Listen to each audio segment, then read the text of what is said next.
Hello everyone, myself Bhumi and you are watching my channel Bhumi maths classes. इस video में मैं maths करा रही हूँ, क्लास 9th है और चैप्टर जो है हमारा सेकंड है पॉलिनोमियल्स। एक्सरसाइज जो है वो 2.3 है और जो क्वेश्चंस हैं वो सेकंड और थर्ड है। इससे पहले वाली वीडियो में मैंने फर्स्ट क्वेश्चन कराया था जिसके 5 पार्ट्स थे, 5 पार्ट्स थे उसमें। तो अब ये सेकंड और थर्ड, इसके बाद ये एक्सरसाइज जो होगी फिनिश हो जाएगी। तो स्टार्ट करते हैं। क्वेश्चन नंबर सेकंड जो है, find the reminder when this polynomial is divided by x minus a. तो इसमें हमें सिंपली क्या करना है, रिमाइंडर्स निकालने हैं। तो उसके लिए हम क्या करते हैं, सबसे पहले हमारे पास पॉलिनोमियल है x cube minus a x square plus 6x minus a. उसको हमें डिवाइड करना है x माइनस ए से। तो जैसे कि पहली वीडियो में मैंने बताया, हमारा मेन जो वो होता है मोटिव कि हमें जो फर्स्ट टर्म है उसको फिनिश करना है।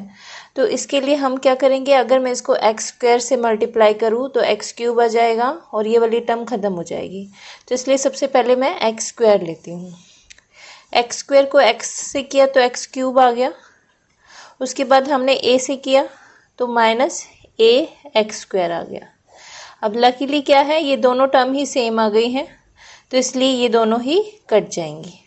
अब हम ऊपर से 6x उतारते हैं और माइनस ए।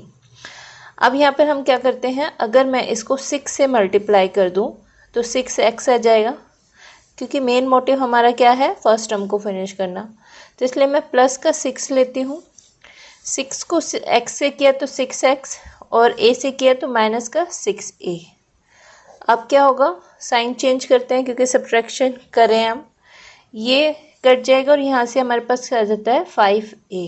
5a पॉजिटिव का आएगा क्योंकि 6a जो है वो बड़ा नंबर है 6a और वो पॉजिटिव है, और जो स्मॉल a जो है वो स्मॉल है तो वो माइनस का है। तो प्लस माइनस माइनस होता है और साइन जो है वो बड़े नंबर का लगता है। ये हमारा रिमाइंडर है, यही आंसर है हमारा। हमें इसमें सिर्फ रिमाइंडर निकालना था। Find the reminder when this is divided by this. तो 5a जो है हमारा आंसर है। अब इसका नेक्स्ट क्वेश्चन देखते हैं, थर्ड। अब थर्ड क्वेश्चन जो है हमारा है, check whether this is a factor of this polynomial. That means कि जो 7 + 3x है वो पॉलिनोमियल है, फैक्टर है 3x क्यूब प्लस 7x। तो ये उसी तरह से चेक करना होता है जैसे कि हमसे कोई पूछे कि 3 जो है वो 12 का फैक्टर है या नहीं। तो हम क्या करते हैं, 12 को 3 से डिवाइड करके देखते, 3 4 = 12, पूरा पूरा जा रहा है, दैट मीन्स कि ये इसका फैक्टर है। इसी तरह से इसका फैक्टर है, मतलब 7 + 3x इसका फैक्टर है, इस पॉलिनोमियल का है या नहीं। इसके लिए हमें क्या करना पड़ेगा, इसको एज यूजुअल डिवाइड करना पड़ेगा। तो देखते हैं कि ये है या नहीं। तो हम करते हैं 3x³ + 7x, इसको हम डिवाइड करें 7 + 3x से। अब हमें क्या करना है, फर्स्ट टर्म हमें डिलीट करनी है, फिनिश करनी है। यहाँ 3 ऑलरेडी है, यहाँ पे भी है, यहाँ x है, यहाँ x³ है, तो मैं x² को कर देती हूँ। अब क्या करना पड़ेगा, हमें इस तरह के क्वेश्चंस में जो ये वेरिएबल है उनको मैच करना पड़ता है। दैट मीन्स कि अगर मैं x² से कर रही हूँ x को और उसको मल्टीप्लाई करने के बाद 3 आ रहा है, क्यूब आ रहा है x की क्यूब, तो ये वाली टर्म मैं यहाँ रखूँगी और जो x² के साथ जो आ रही है वो मैं अलग रखूँगी।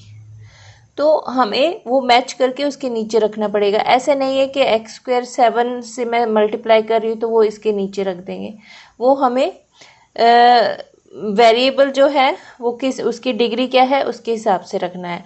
तो सबसे पहले हम 7 को देखते हैं, x² नहीं है तो हम उसको 7x² कर देते हैं।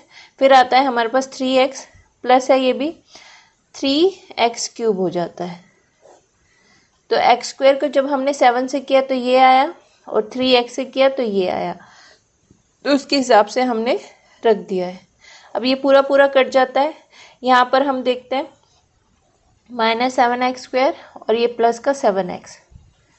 अब हमें क्या करना है, 7x² लाना है। तो मैं किस ऐसे नंबर से करूँ, अगर मैं इसको -7/3 x से कर देती हूँ तो जब इसको इससे मल्टीप्लाई करेंगे 3 कट जाएगा, -7 और x² आ जाएगा। तो वही करते हैं, इस वाली टर्म को पहले मैं इससे मल्टीप्लाई करती हूँ तो हमारे पास क्या आया।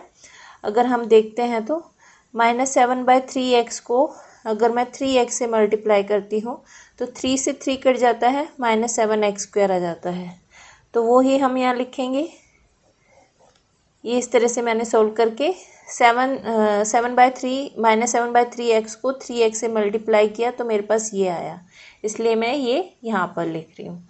इसी तरह से 7/3 को 7 से करेंगे तो 7 7 से 49, तो हमारे पास आ जाएगा -49x/3, ये आ जाता है। इसको सिंपली हम 7 से करेंगे, x की टर्म में आ जाएगी, x वाला ये ऑलरेडी है तो हम उसके नीचे रख सकते हैं। अब इनके साइन चेंज होंगे, ये प्लस ये भी प्लस, अब इन दोनों को प्लस करना पड़ेगा।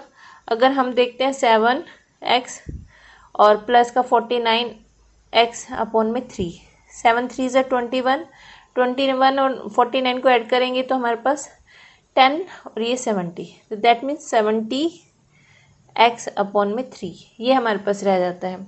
अब क्योंकि जब तक x है तब तक हमें ये मल्टीप्लाई करना पड़ेगा, तो अब हम क्या करते हैं, x यहाँ पे भी है, x यहाँ पे भी है, तो इसको सीधा हम किसी कांस्टेंट नंबर से कर देते हैं। 70/3 लाना है तो मैं इसको 70/9 से करूँगी, क्योंकि क्या होता है ना, 70/9 को अगर हम 3x से मल्टीप्लाई करें तो 3 3 ज़ा 9, तो हमारे पास क्या आ जाता है 70/3x, और वो ही हमें यहाँ चाहिए था, इसलिए मैंने 70/9 से किया। तो 70/9 से अगर मैं ये करती हूँ तो हमारे पास आ जाता है 70/3x, और प्लस में 70 को 7 से करेंगे तो हम 7 7 ज़ा 49/9। अब यहाँ पे ये कट जाता है, हमारे पास बचता है 490/9, और ये है हमारा रिमाइंडर। तो दैट मीन्स कि जो ये है 7 + 3x, ये 3x³ + 7 से पूरा पूरा कट नहीं रहा है। तो दैट मीन्स क्योंकि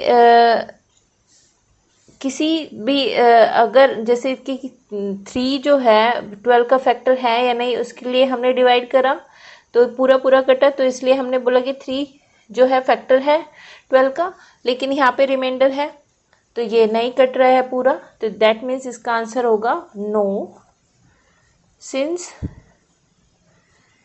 रिमाइंडर